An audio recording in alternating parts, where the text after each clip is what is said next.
conversamos acá, estuvo en el estudio acompañándonos, el doctor Jesús María Casal, presidente de la Comisión Nacional de Primaria.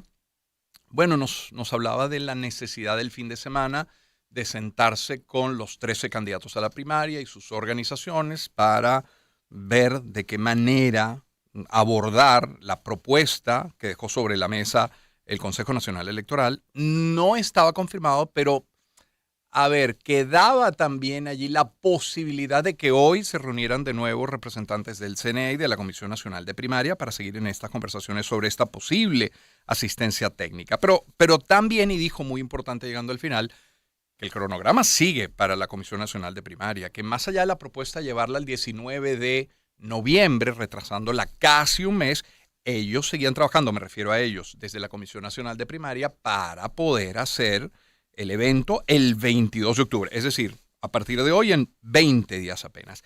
Eh, Ahora, hacemos un esfuerzo cada mañana por un resumen de la posición, de los actos, de las declaraciones de los 13 candidatos a la primaria. A veces más fácil, a veces no es tan sencillo, a veces opinan sobre alguna materia todos como en conjunto, en otra ocasión van cada uno con sus banderas de campaña, incluso dos de ellos este fin de semana hablaban del retiro de Miguel Cabrera. En fin, hacemos ese esfuerzo, pero ¿se ha preguntado usted, y si tuviéramos que ponerle un título a esta próxima conversación, podría ser ¿quién es quién? ¿Se ha preguntado quién es quién en la primaria? O sea, ¿quiénes están inhabilitados? Que hay una parte del país que no sabe realmente, que no es una, que no es María Corina Machado, que hay dos y hasta tres inhabilitados. ¿Se ha preguntado quiénes están en favor de que esos candidatos inhabilitados sigan en campaña por la primaria y quiénes piden dentro de los propios candidatos que se retiren? ¿Cuáles son los candidatos que están en favor de una asistencia técnica del CNE y hasta dónde y cuáles están en contra? Bueno, es el motivo por el que hemos querido hoy hablar con Pedro Pablo Peñalosa, periodista, como saben, especializado en la fuente política. Pedro Pablo, muy buen día, ¿cómo estás? Buenos días, Román, ¿cómo te va? Bien, encantado de tenerte. Pero Pablo, yo quisiera comenzar en este quién es quién por los inhabilitados. Bueno, ya buena parte del país sabe que no todos son María Corina Machado, Enrique Capriles Radonsky y Superlano. Pero ojo, pesa sobre los otros 10 la posibilidad de una inhabilitación. Eso es un potencial que está allí, ¿no? Bueno, por la manera como se aplican las inhabilitaciones, sí. Es decir, por ejemplo, en el caso de María Corina Machado, había toda una discusión cuando arranca la campaña de si estaba o no estaba inhabilitada. Supuestamente en principio no lo estaba, ya había cumplido una sanción, y luego de que se envió una carta a la Contraloría preguntando sobre el estatus de María Corina Machado, se dice que está inhabilitada. Uh-huh. Eso es algo que no estaba, digamos, en agenda, que no estaba clara, a diferencia del caso de Capriles y de Superlano, bueno, que fue una inhabilitación, recordemos cómo se dio también, una inhabilitación, perdón, luego de participar en una elección, luego de haber ganado una elección, me refiero a la elección de la gobernación del estado de Barinas, Sí. en el año 21 se dice, bueno, esta persona está inhabilitada, todo esto a pesar de que pudo inscribirse, pudo competir, pudo ganar, y luego de que gana la elección se dice que no puede entonces continuar, y así además recordemos cómo fue lo que pasó en Barinas, donde se inhabilitó luego a la esposa de Superlano y luego al jefe de campaña de Superlano. Entonces, siendo así, la manera como se utilizan las inhabilitaciones, que han sido además denunciadas no solamente dentro del país, sino por organismos internacionales de derechos humanos, es bueno, queda claro que todo el mundo está expuesto a ser inhabilitado cuando así lo considere el gobierno, ¿no? Ahora, surge este fenómeno que dentro de los 13 candidatos a la primaria hay quienes están, bueno, en contra de que aquellos inhabilitados sigan en campaña. Uno de los casos, que no el único, pero digamos la más visible, ha sido Delsa Solórzano, diciendo, mire, si usted está inhabilitado, caramba, retírese y permita que los que no lo estamos podamos ser una opción para el país. ¿Quiénes son los más frontales, así como Delsa? Bueno, te decía que es un tema que digamos, de alguna manera ha contaminado y desvirtuado el proceso, me refiero a las inhabilitaciones. Bueno, por ejemplo, Carlos Prosperi, de Acción Democrática, también ha dicho que si él estuviera inhabilitado, él renunciaría a participar. Ahora, hay que destacar algo, esos inhabilitados están participando porque la oposición, la plataforma unitaria, la Comisión Nacional de Primaria, pues bueno, no reconoce esas inhabilitaciones. Otra cosa es el tono que esto suma en la campaña, como digo, hasta qué punto la ha contaminado, la ha desvirtuado. Recordemos toda la discusión que se ha dado también sobre buscar un mecanismo, una fórmula para reemplazar a un candidato en caso de que gane un inhabilitado, pero todos lo aceptaron. Esas son las reglas del juego que todos aceptaron cuando participaron. Luego en el camino sí ha habido declaraciones de Solórzano y también, como digo, Carlos Prosperi, que han señalado que, bueno, en caso de si ellos estuvieran inhabilitados, daría un paso al costado. Pero, repito, son las normas que todos asumieron allí, que todos aceptaron, porque además todos denuncian como inconstitucional, como irregular, ilegal estas inhabilitaciones. A ver, con respecto, y es Pedro Pablo Peñalosa quien nos acompaña, con respecto a la participación o no del CNE, hay posiciones muy, muy diversas. Hay algunos candidatos que dicen, mire, ya va, brindemos el apoyo a la Comisión Nacional de Primaria, y lo que decía la Comisión Nacional de Primaria, santa palabra será, caso de Enrique Capriles o, por ejemplo, de Andrés Caleca. Hay quienes, bueno, sí podría participar el CNE, pero hasta cierto límite está esta raya amarilla. Caso de María Corina, un poco más frontal, más radical, más escéptico con respecto a esa participación es Andrés Velázquez. ¿Quiénes sientes que están más ganados a la idea de poder hacer algo con el CNE, independientemente de la fecha, pero que el CNE participe, y quiénes no?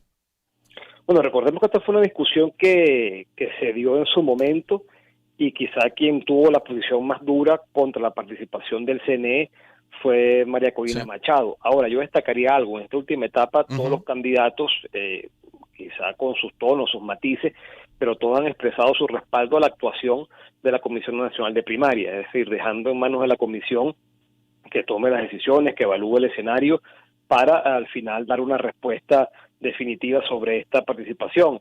Hay candidaturas o partidos, caso también de Prosperi y Acción Democrática, que se han mostrado, digamos, más abiertos a la participación del CNE, lo decía Luis Aquiles Moreno, por ejemplo, de Acción Democrática, manifestando que, bueno, habría que revisar ese planteamiento y mostrándose muy favorable. Otros que han sido contrarios, como el caso de Andrés Velázquez, pero incluso dentro de partidos tú ves que hay tonos, no, por ejemplo, Juan Pablo Guanipa, muy duro, miembro de la elección de Primera Justicia, contra este ofrecimiento o este acercamiento del CNE, destacando que, bueno, llegas luego de 100 días de que se presentó la carta para buscar la reunión con la comisión técnica, y así, digamos, hay sus matices en esa declaración, pero yo destacaría que todos han buscado, digamos, ser bastante digamos, comedidos, mesurados en el caso de María Corina Machado. Digamos, no se ha lanzado en contra de esta última propuesta, sino que también ha tenido una posición, yo diría, bastante prudente, pero todos buscando respaldar, apuntalar el trabajo de la Comisión de Primaria, porque en buena medida este acercamiento del CNE, bueno, reabre una discusión que supuestamente ya estaba superada, que fue bastante compleja, bastante difícil, y que llevó la decisión de llevarlo adelante una primaria autogestionada, ¿no? Claro. Hablas del respaldo a la Comisión Nacional de Primaria, del respaldo mayoritario de los 13 candidatos y sus organizaciones. Y yo me permito abrir un paréntesis, porque aunque en este quién es quién quería hablar de los candidatos, yo creo que en este quién es justo un reconocimiento al doctor Casal. Yo no sé, Pedro Pablo, si se te ocurre algún nombre como el de él. Creo que pocos nombres podían llevar un proceso como este de la primaria, digamos, manteniendo el orden, la sindéresis, la serenidad con la que se ha manejado el doctor Casal. Bueno, yo destacaría al doctor Casal, por supuesto, y a todos los miembros de la Comisión de Primaria, porque todos, sobre todo hay presiones, además, de todo tipo, en un contexto muy complicado, muy difícil, donde además, bueno, hay que pensar en todas las declaraciones que ha habido sobre el tema de las primarias, toda la responsabilidad que tienen, un tema muy complejo. Y ya, bueno, el doctor Casal, obviamente, por estar al frente de la Comisión Nacional de Primaria, pero creo que, bueno, todos los integrantes de esa comisión, bueno, han dado, digamos, testimonio de un trabajo, digamos, de compromiso, con un esfuerzo para buscar este mecanismo para la escogencia del candidato de la oposición, y han evitado ciertamente, digamos, dar declaraciones destempladas, fuera de lugar, o extralimitarse en sus propias, digamos, responsabilidades y funciones. En el caso, por ejemplo, cuando se ha hablado de este mecanismo para buscar un sustituto, ellos han dicho, bueno, nuestra responsabilidad está claramente establecida en el reglamento, y es llevar adelante este proceso, y es en su momento, pues, anunciar, proclamar al candidato que resulte electo. Entonces creo que han tenido muy claro todo ese proceso, y además ahora participando en esta negociación con el CNE, sin duda merecen, pues bueno, ese reconocimiento, como digo, por estar al frente del doctor Jesús María Casal, pero todos y cada uno de los integrantes de la Comisión Nacional de Primaria, bueno, también su trabajo y su esfuerzo debe ser valorado, ¿no? Sí, efectivamente. Pedro Pablo Peñalosa, nuestro invitado, sobre la fecha. La fecha es 22 de octubre y sobre esa fecha sigue trabajando la Comisión Nacional de Primaria. Pone el CNE sobre la mesa la posibilidad de posponerla casi un mes hasta el 19 de noviembre. Un asunto como la fecha podría poner en riesgo la primaria, podría desmoronar la primaria, porque que un candidato como, por ejemplo, María Corina Machado diga en un momento, ¿sabe qué? Yo si hay cambio de fecha no participo, es derrumbar la primaria. Bueno, yo te diría que aquí lo que hablábamos hace un tiempo, Román, de que hay una palabra o un término que describe el momento que vive la política venezolana y en particular la oposición, que es la incertidumbre, ¿no? Sí. Por este tipo de actuaciones. En principio, tanto la Comisión Nacional de Primaria como los participantes en el proceso han defendido la fecha del 22 de octubre, y ahora que hablábamos del trabajo de la comisión, entiendo que estas posiciones se asumen de manera unánime, sin fisuras, ¿no?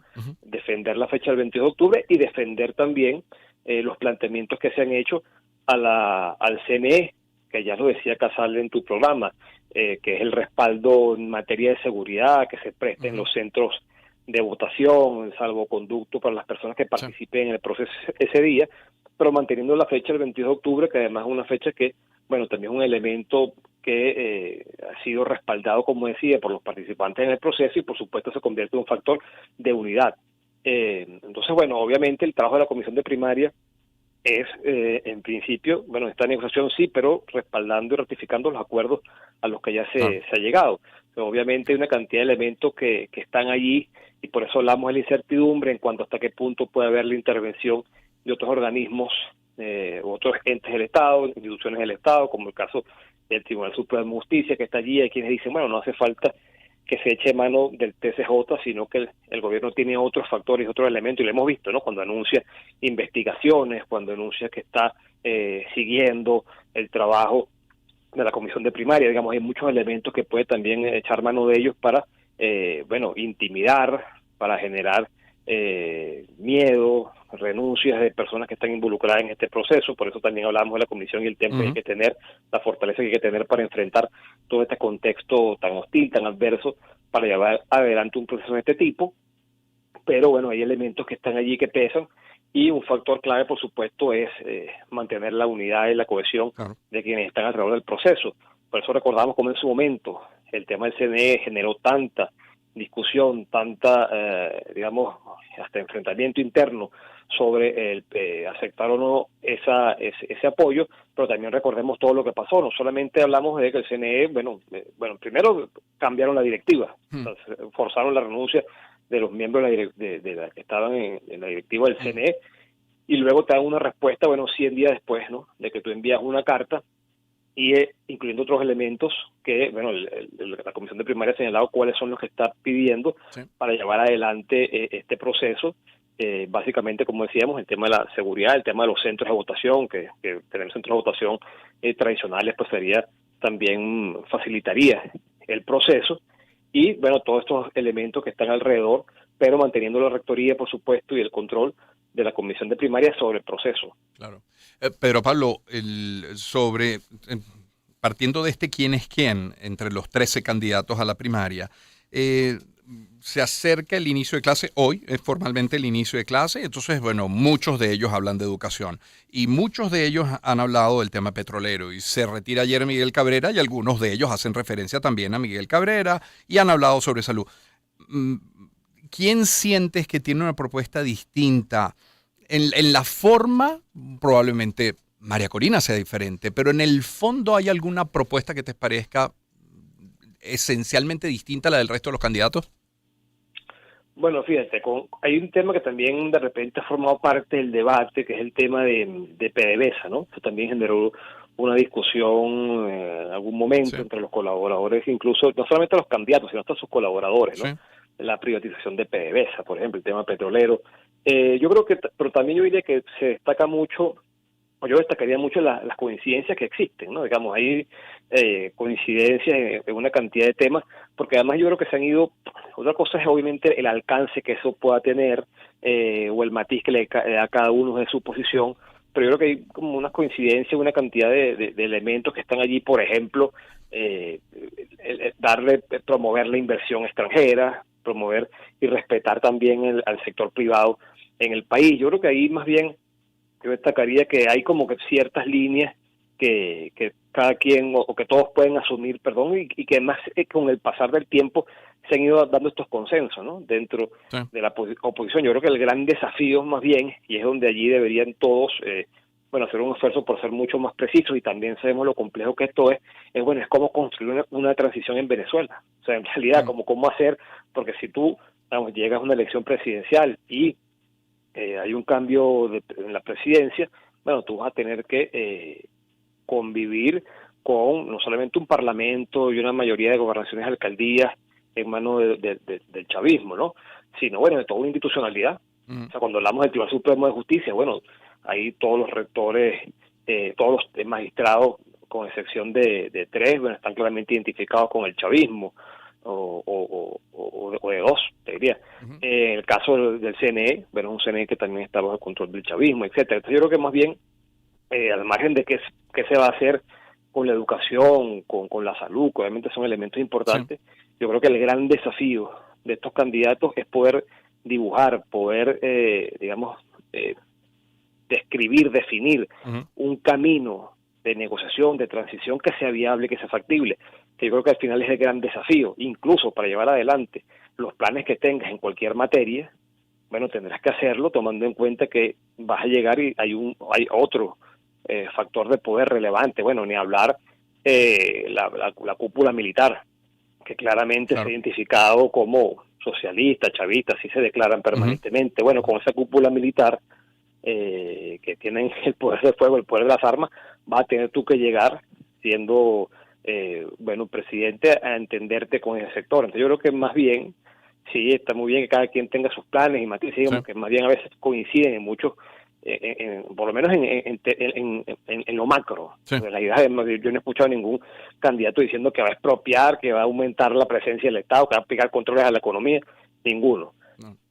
Pero, repito, creo que el gran desafío es cómo hacer ver a la gente, cómo yo puedo construir esa transición, cómo yo puedo abrir espacios de negociación, de entendimiento, cómo yo puedo construir con el otro, que no es cualquier otro, que como digo, tiene el control de las instituciones y lo va a tener al día siguiente de las elecciones. Incluso si pierde la presidencia de la República, al día siguiente tendrá igual el control de todo el Estado venezolano. Entonces, cómo construir, yo creo que ahí es donde es lo que yo preguntaría, ese cómo, ¿no? Y quizás no todo el mundo o diría que no está claro en el discurso de los candidatos, y para mí es el gran desafío, porque el resto, como digo, cada quien tiene sus matices, llega un poco más allá, llega un poco menos, pero se ha hecho al final, por todo lo que ha pasado en estos años, creo que hay un consenso que incluso te diría que hasta el gobierno de Maduro ha ido asumiendo. Entonces, cuando vemos el acercamiento a sectores empresariales, cuando habla cuando iba levantando controles en la economía, yo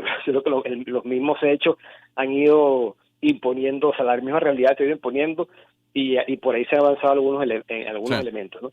Pero para mí el gran desafío, y repito, creo que no está respondido, es ese cómo, ¿no? O sea, cómo lograr esa transición, ese entendimiento, esa negociación, ese acuerdo para ir avanzando en una agenda que será muy compleja, y porque no basta con ganar una elección y con llegar a la presidencia para poder aplicar todo esto, tomando en cuenta todo lo que te vas a enfrentar, ¿no? Claro. Pedro Pablo Peñalosa, nuestro invitado. Pero Pablo, si la elección opositora, si la primaria fuera mañana, ¿a quién ves con mejor maquinaria para movilizar a los votantes ese día? Partiendo además de las alianzas recientes, o no es un asunto de maquinaria, sino más bien de nombre, no es un asunto de maquinaria, sino más bien de ideas, pero esa maquinaria aceitada, ¿quién la tiene? Bueno, a ver, partamos de las alianzas que se han hecho. Capriles Radonsky tiene el apoyo de dos partidos importante, su partido Primero Justicia, obviamente, y luego el apoyo de Un Nuevo Tiempo, que tiene la gobernación del Estado Zulia, el gobernador Manuel Rosales, la capacidad de movilizar en ese estado, con un estado muy importante, y también, como digo, de los partidos, digamos, más importantes, ¿no?, de la oposición venezolana en los últimos años, tiene el apoyo de dos, que perdón, que me refiero, Primero Justicia y Un Nuevo Tiempo.